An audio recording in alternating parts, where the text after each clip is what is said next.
bugs, you're in the way. Hello everyone, this is MykeCheck'd 95. I'm with my cohorts. This time he's actually awake, since he missed the last review. Grigor Margin, and our new colleague to the MykeCheck'd Productions crew is the Jokester. And this is going to be a review slash retrospective, since this is his first time ever viewing The Haunting of Hill House. Let's start with the newbie. I understand you like to make jokes, you actually like to make funny business, and like saying, oh, no, it's not really exist. I want you to emit your exact thoughts and feelings on this entire show. We finished half the episodes in the old house, which was already a spooky house. And there was an episode, I don't remember if it's 3 or 4, it's the episode where Nell, isn't it, the bit neck lady? And after that episode I was mad and wanted to punch people because they made such a good episode that it made me feel like I wanted to punch people. And so I wanted to hit them. But that was like the climax of the whole thing. And all stories have climax and have to have resolution. And unlike most horror movies or series, this one ends well. Even on my second time viewing this, has got to be the best damn like horror like drama series I've seen like ever. I don't know anything that can top this. This is the best that I've ever seen, and that's what I said again. One thing to note back on the Nell episode, I really like the way they do it. I think it's a perfect episode because they start off with, if I remember right, like the happiest moment of her life at the wedding, and by the time the end of it, she's realizing all the shit that's happening. So. In this episode, if you haven't watched it, watch it. Don't skip and read the review first. But this episode is great because they wrap everything up. They give you the final perspective of the dad, but they also give the truth, which they gave a little bit in the last episode, which is Dad tells Steve, you saw a ghost. He goes, no, I didn't. Yeah, you did. The clockmaker. And then it goes back to why it is awesome as a story, also spooky as a story, but also the writers are extremely creative and why I love this. They show that the kids were always in the room, and that everybody shared the room, but nobody knew. They even hinted at it a little bit when they did a flashback, and like Rose knocked on the door, and I was like, whoa, that's spooky. Like, I thought it was going to be a whole like time thing where somebody jiggles on one door and it totally spooks somebody in another room. That was kind of like their way of like teasing at the fact that like, hey, this is what's actually going on before they actually spilled the beans. But I didn't even catch it until they showed all the rooms, which was why it was awesome, because it's like a magic trick that they show you the truth, and you know the truth. It's not just the characters are coming to the realization. You come to the realization, whoa, I've seen the truth this whole time, and I've heard the truth this whole time. Like the dad saying, there is no treehouse. But the whole time, you're like, okay, and you know the truth. And so it's you. The last episode is an episode about life, but it's also an episode about you, because you realize that you yourself have been duped, which is the ultimate magic trick and the ultimate cinematic epicness. And that's what makes the series ending so sweet. Now, watching it again for the third time, it was a theory wondering if they're actually in the right room in this moment. When Nell is talking to her therapist wasn't the least helpful, and everything that he was saying was leading her to go back to the house. So there's a theory that she was in the red room the whole time. Yeah. Nobody ever saw the therapist, and whenever they asked about the therapist, they were always like, "That this doesn't seem." Yeah. And they never showed it. They never showed it really because I mean, her red room as a child was the playroom, but it makes sense because, you know, it was just leading her down a darker path after going through that rough patch and everything. And did it look like the red room? I mean, it was probably more of like well, that's the thing. The house trying to pull her back in. Huh? Well, what I mean is it always had that window, though. But did every room, like, did the treehouse have a window like that? Yeah, that was the spooky part. That's something we have to go back and look at. If it has those little windows there, then that's the fucking... And that's what cinematic genius is. You saw that room, and you knew that room existed. If somebody asked you, oh, describe the treehouse. Oh, describe the reading room. Oh, describe the playroom. Oh, describe the dance room. You'd be able to, but you would never say, whoa, those are the same damn room. The reason why like Dylan and I would like chit-chat kind of like really quietly or or like we'll be on our phones a little bit, it's because we'd be like bouncing like stuff back and forth that we've already seen, but we didn't want to say it out loud so that We didn't you want would to ruin it for you. So that's why we'd like have these random little outbursts, and I'm just like, oh my fucking god, and you're like, shh, and I'm just like, I'm making a realization because it's something that happened watching it the first time, and I'm realizing it earlier than it actually happens. So, Interesting thing is, you did see something new this time. Yeah. With the needle. And This is an update on his review. Couple things I noticed. So one cool thing that this is not spoiler in any way. So you know how Luke got beat up in this one, and he got like a scar or whatever. His new character in the next one has the same scar. Rat poison. Whenever he was in there, he took rat poison and not actual drugs that was inserted. So he didn't break 90 days. Yeah. Clean technically. Some of the theories, like I would scroll through Reddit and I would notice some of the theories, like some places that might still be in the right room. I think after watching it the second time, you're going to catch a lot of stuff that you didn't before, or you just appreciate the really good writing between this and the others. I think the other series' writing is phenomenal. Like the first time and this is different, but the first time I watched it, I was like, okay, that's okay. The second time I watched it, it just made it like 10 times better. So like this is one that you can rewatch, but you don't have to. The other one you have to rewatch. see, like with Hill House. Anyway, It gets everything I in won't one get go. too much into Blind Manor. Like Hill House, like you can get it all in one swing the first viewing. The second time you're watching it, and the third time you're watching, you catch little Easter eggs here and there that you're And like, you can appreciate how well everything was written and everything is tied together in a nice little bow.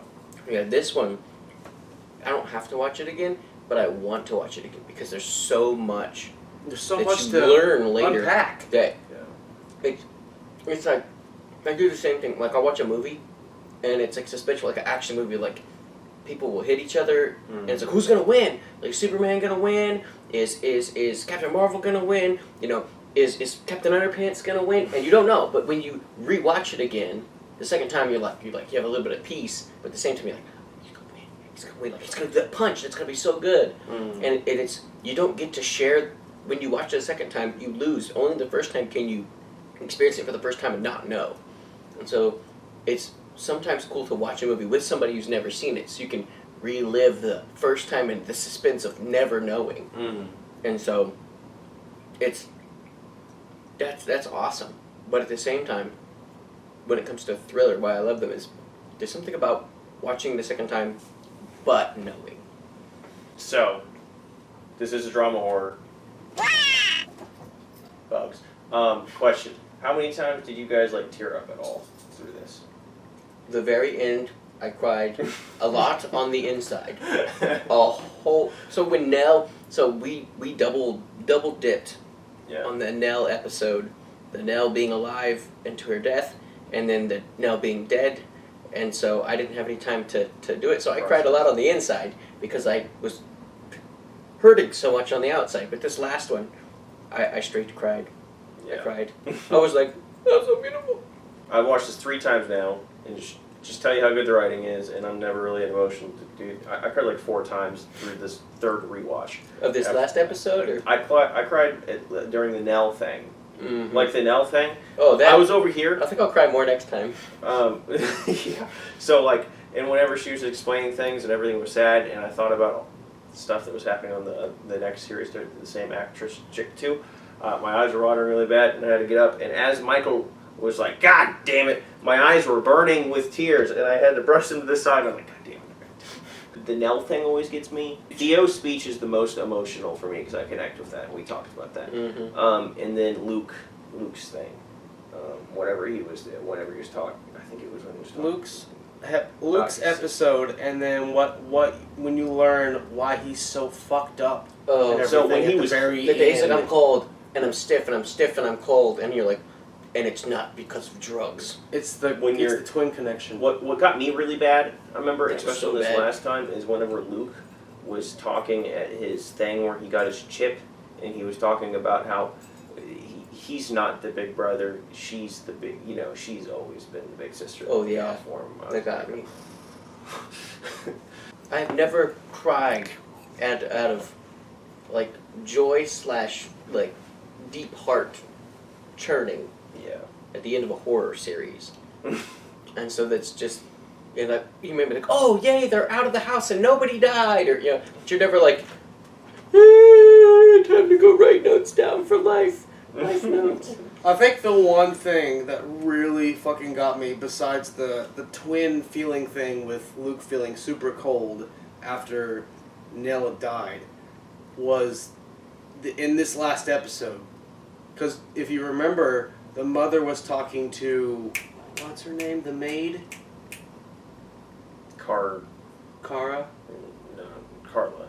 Carla, yeah, Carla. When the mother's talking to Carla, and she was Claire. Like the whole thing where like the mother wants to keep the children in the house and safe and away from all the monsters on the outside, but the whole thing is to keep them out of the house because the house is bad and everything. Blah blah blah blah blah. Mm-hmm. But when they get out of the house and they're out living on their own in the real world, the monsters they're pretty much okay for the most part because they forget about all the stuff over the years until it actually starts happening again. The thing that really fucked with my head was Carla and her husband sheltering their daughter to like keep her away from the rest of the world because of what happened at Hill House, and she snuck out and died in Hill House. And it's the reverse theory thinking that like the monsters got their daughter. So that's why I was like, oh my god, the reverse psychology in that shit. And also, whenever the dad was just like, he was standing there and he was like, it took both their kids, killed their whole family. Mm-hmm. And I was like at that point he was thinking to himself like, I really don't want to do that to my entire family, and that almost happened if he didn't sacrifice himself. Mm-hmm. The line that I remembered that was so good. It was the dad. One of the big things that adults don't understand. So there's a line I read in one of my books. Mm-hmm. It was in one of my audio books, and it was explaining how things in life are really hard. And I go, oh no, anybody can understand anything, but it's true. There's things we cannot understand. And the example they gave is, how do you explain an affair to a 3-year-old? Mm. You can't. And the more you think about it, the more it's like, well, not saying affairs are bad or good, but just the fundamental of what an affair is and that feeling. There's no way a 3-year-old would ever be able to understand that in any way. And so, yeah, because it's hard for them to understand whether like mom or dad are actually with somebody else when mom and dad are supposed to be still together. And then the feeling that the other spouse would have, that ripping apart of the relationship, and what causes that person to feel like they need another person, or all the different things. There's no way a 3-year-old can feel that. But to also kind of like put some more input into that, like if a child is like told that, or the child finds out, they may not still understand it, but that screws up their whole outlook on life. Exactly. And they get completely mentally because they don't destroyed understand from it, because it's just like... And there's nothing left but it's just them. Well, like later on, like when they get old, they learn that it's a bad thing, but it's like, it's wired in their head now. Yeah, but the point is that they cannot get it. Yeah. And so the dad says something that a 3-year-old would understand. Yeah. That was just mind-blowing. He says, I spent all my time with my arms holding the door closed so that monsters couldn't get to my kids, but then I didn't have any arms for my kids. And it's like, oh, whoa, whoa. His mannerisms, the way he says things as well, is good because he's so scattered. He never knows exactly what to say, but he also knows exactly. Exactly, and so that was because as an adult, it's like, how do you say, I'm working so we have money, so we have gas, so that you can have new shoes and can play with your friends on your new bicycle, or so we can sit down for 5 minutes at the end of the day. And the kid's just like, well, I want you all the time. And it's like, well, I want to be here all the time. That kind of like a parent relationship. And you can't explain that. And so it's the same, that the whole thing, the kids are pissed the entire time. Why is Dad doing this? Dad's not keeping us safe at all. And whether he does or doesn't at the end it's you finally figure out why he did what he did. Yeah. He says, I'm holding the door closed. So he's like, I don't have hands for my kids. I may only get to be in their life for a little bit, but their life is long. It's not instant because they didn't die because I kept the monsters away. So I can hug my kids for 5 minutes, but if they starve in 2 days, and so he's giving an ultimate sacrifice, because it makes it peg the thing like Dad's crazy and Dad doesn't love the kids and he's trying to make excuses, when it's like, holy moly, Dad is like, I want to give Dad a hug. He's been doing a good job. And it was a good line whenever the mom was talking, like, she didn't want to be alone anymore, so she's okay with them doing that, and they won't get hurt anymore. And it's like, they don't want to have any more bad, and it's like, well, they're never going to have good either. And that's a strong one. That was something was like an argument against that, because there's been several other shows that play with the theory of a house, you die in it and you live forever. American Horror Story is a big one on Murder House, and everyone's just like, the Shining. Yeah, Shining's a better example. So they play with it where, like, should the kid die there and stay forever? And he's like, no. Like, the example I was going to bring up on American Horror Story that they did is they had a baby die that was premature, that died during childbirth. And that question is like, no, that baby will never age, and it's all awful all the time. It's crazy. The mom versus the dad. Mom's like, I want to save my babies. Mm-hmm. And Dad's like, that's not your job. Yeah. And so she's like, I would rather do bad things to them so that the world can't. And It's he's like I'd rather, he understands I'd rather where she's not. coming from, but Yes. her idea of protecting and saving her children is going to hurt and harm them Yes, more. which is the than dad's good. truth. Like So, Dylan said, is they won't have she's any bad, broken. but they won't have any good either. So here's the thing, And I think, then you see all the beautiful at the end. and I think you can tell this with Nell, the way she was talking so fresh after that, and she was talking about the timeline. Mm-hmm. It's like dominoes for everyone else, but when she's dead and you're a ghost, everything's like snow. So you're jumping around so many different times, you lose track of where you're at, and you're going crazy. So I feel like the mom was stuck in this manipulation phase Of snow. So she's going. Mike, you're okay? It's over, Mike. It's over, Mike. What do you can talk now. We've seen So it all Dylan the way. said something that triggered something else that I realized on this whole haunting series.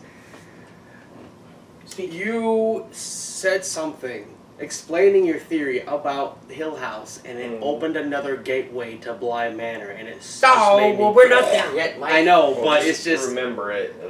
Write it down, Mike. There's paper right there. I know, but it's just like, oh my god. Write it down. So anyway, so she's just stuck in that, and she's so confused, and I feel like her mindset is in the point of, it's not just one mindset, because it's scattered just like all of her memories during time that she's experiencing. So I feel like part of her is like, when she's being manipulated by Poppy to save and protect her children, when she was telling her about the dream that she's waking up and she's to protect her, but also the part of her that's just been lingering, that doesn't want to be alone anymore. And then whenever Feeding into that. and then and then whenever Hugh says, hey, he basically says, hey, I'll be with you and I'll keep you, I'll walk together with you, just like in the thing where they were saying that. I felt like that was really good, and I think that's where she was having And it ends her with mindset. the love. Nell. It's the crazy the way at the end that love not being like a kooky word, but love meaning sacrifice, and love meaning like an intense care for others that allows you to sacrifice parts of yourself. Mm-hmm. But her being the kite and him being the string, being separated forever was so bad. Yeah. But at the same time, he's like, we loved so good it impressed on our kids. And so even Nell's short love with her husband, Mm-hmm. and then even Shirley's love later, and then Theo's love for kids through her work, and then Steve's love, and then Luke's love for the other girl and the care, and even though he's extremely screwed up, him wanting to be there for his sister's wedding, wanting to be there, wanting to get better. Yes, willing to sacrifice his reputation, his brother hating him one more time because he steals more things, running away from the only place that's actually brought him any 90-day relief, to take care of this person who's given some love to him. And so the intense love, like the self-sacrificingness of this whole thing, despite all that, I'm not going to sleep bad tonight. That's how good it is. Yeah. I'm not going to sleep waiting for monsters. I'm sleep Well, thinking So, about the future. I did notice something though that kind of made me go twist my head like, So let's talk about like realism in relationships and if this is too fucked up or not. So whenever Shirley confessed to her husband that she cheated on him, that's cool. They forgive each other kind of thing. Now whenever Steve was talking about how he was asking to come back, he didn't specifically tell her that he had a vasectomy, but I'm assuming she finds out. Yes. So I feel like that's really fucked up, and I don't know if you can come back from something like that. Well, I mean, if it, vasectomies are supposed to be reversible. But, No, I'm talking about emotionally in a relationship that you lied to yeah. her for so long and never told her that, and they went to so many treatments. well, I mean, put them through so many emotional. yeah, tolls. like in a If normal I was the chick, situation, I'd be like, "You're But a at the fucking same asshole." But at the Yeah, same like time, that. if he takes her to that house, she Yeah. will forgive but- him in a heartbeat. but no, like if you actually kept watching the scenes, like when they were doing the whole celebration of Luke being like sober for like 2 years or whatever, Mhm. she was pregnant, so he probably had that reversed. Yes, and I'm not saying that that's not what happened. They definitely mean got just- reversed. Just in in the a records. normal conversation, it wouldn't Oh, be like, so- okay, cool. So instead I'm of talking you about mean instead of realism. Yeah. I mean, like, I had a vasectomy and I knew we couldn't have kids, but I lied about it every time I went to the doctor. Every time I did this, 'cause Yeah. I didn't want to say, I think my family's crazy and I didn't want kids. So like, did they So that have her forgive him for that and them move on for story wise, or like realistically, do you think that would be something that would actually happen? I would I like, feel like that would be the end of the that's- relationship. well, this is the thing. Love. Love is not, oh, I really like you because you like me. It's, oh, you're a shit person, but I'm going to love you anyways, which is I'm going to sacrifice. And so that's the thing is, Cheryl was pissed at her whole family forever for all these terrible things, but she took the money and didn't know. She had cheated on her husband and was mad when her sister kissed him. He was like, no. You know, she was mad at so many people for so many different things when I think she was just mad at herself. Mm-hmm. And so it's like that was the whole horror thing about her being in the house telling her, yeah, you know, everybody else, you know, it's bad, and everybody else had to like trick them, but hers was, it just told her the truth. Yeah. And that was the worst horror of them all. It was that, you know, Luke, oh, you're gonna kill yourself, you know, now, oh, nobody loves you, Steve, oh, all these terrible things. It But also, for her, the worst thing she could have was the truth. the other thing that the show also kind of explains very well is that like not every relationship and not every family relationship is perfect. There's always going to be conflict. There's always going to be issues. There's always going to be lying, cheating, and all this other stuff. Like nothing is going to be perfect Luke in stole the and end. lied a bunch.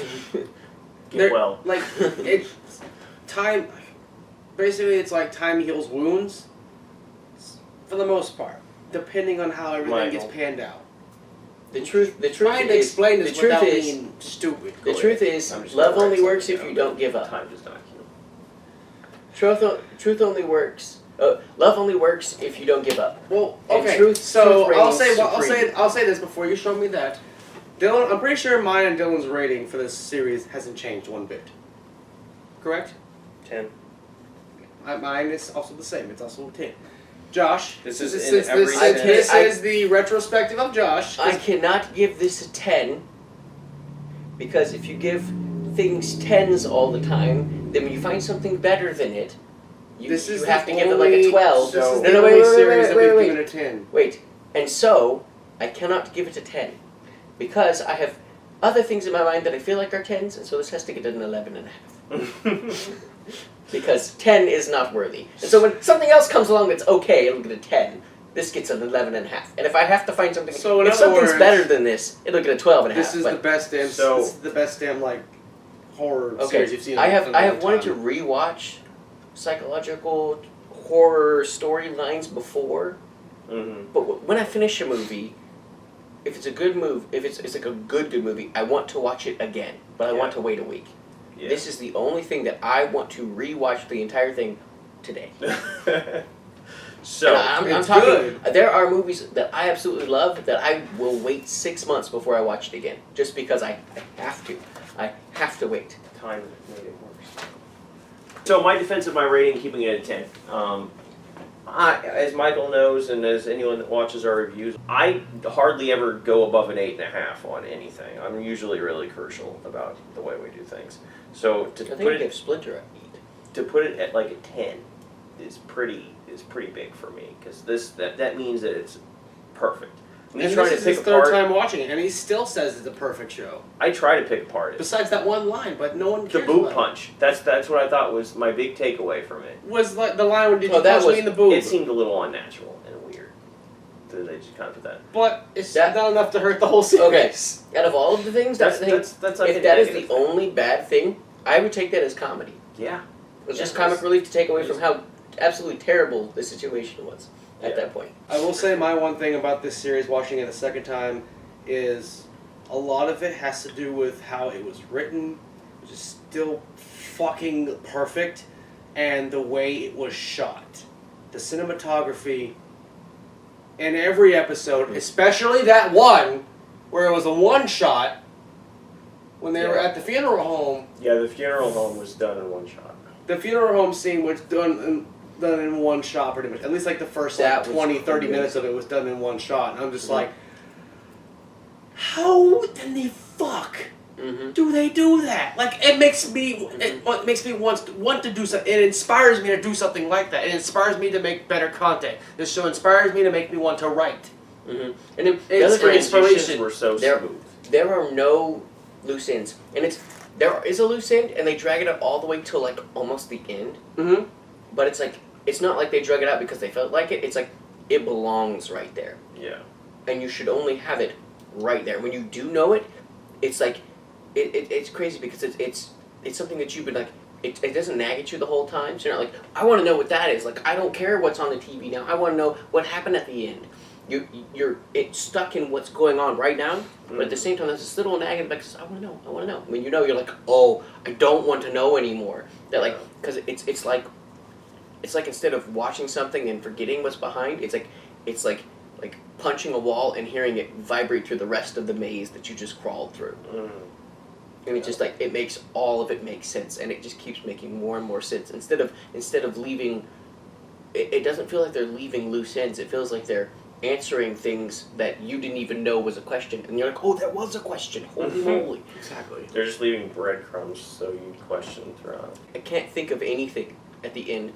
I mean, I bet I could rewatch it a couple times, and there's always something like, why did he do that, or that was stupid, or that didn't make any sense, or like the boot punch. But other than that, that's just like, a line, one line. Yeah, and it's just down comedy. There's nothing about that, and so I've watched several series, and I have like written down things, like where they literally did something that made no sense, or they would say something and go, oh, like we're gonna get back to this, and they never do. I feel satisfied. There's no what happened to the dude in the ocean. In closing thoughts, is there anything final you two want to add?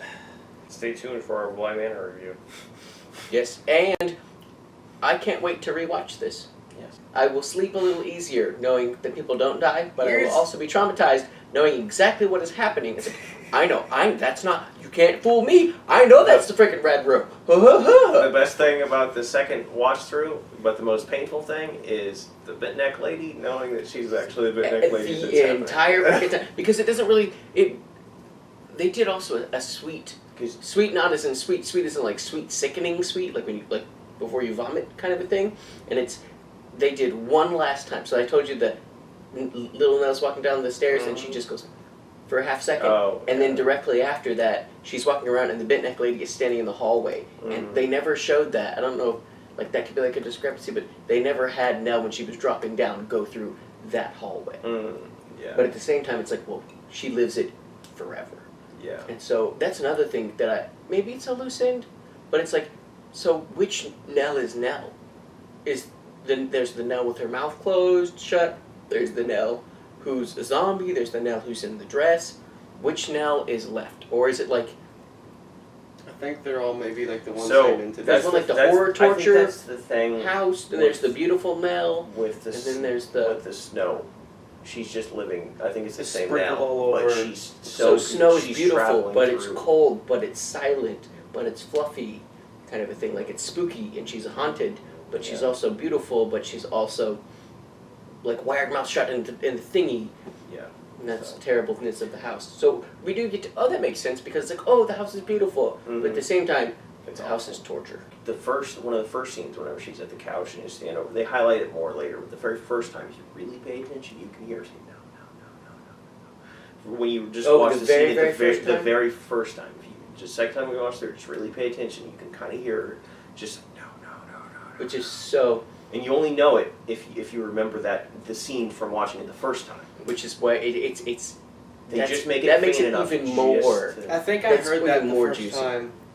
Yeah. And, you're like, And "What's then she saying?" I was like, what the fuck? And then watching it a second time, I'm like, Also, the fact it's also good that they designed it to where it's like you have this deep desire to rewatch it, Mhm. but at the same time, they specifically put things in there only for people who rewatch it. Yeah, Like makes people in the sense. background or extra things or things that only you would know. I spent the first time watching this Which series is- finding the ghosts in the background. I spent more attention on finding the little ties and little Mm-hmm. things. And they have that are little in tiny there. When we first started watching it, they were catching like, oh, there's a ghost, like 3 episodes in, fuck, and you're like stop looking for ghosts and just reliving the trauma, that's how good it is. You don't even look for ghosts in the third or fourth. Like 7 in every episode of the background. There's like a bite. Yeah, like that last episode. Did you guys see any at all? That's I was so Well, caught up in the meme. I was the gonna emotion say, of it. it's always the second half that I just stop looking for that shit, and I'm just like into the story. Yes, because it was so. Well, on my closing thoughts, I would like to say that I'm very excited to be getting into Bly Manor as one of my projects coming forward. But I'm also dreading another project that I'm going to be getting into, which is another series that we're dragging our feet through, What's that? and that is Part 8 of Friday the 13th. There are So- some things that are best not seen. Just wait till Jason X. On that note, I- we'll some save things are worth not we'll seeing. save our thoughts for the rest of that as the videos come along.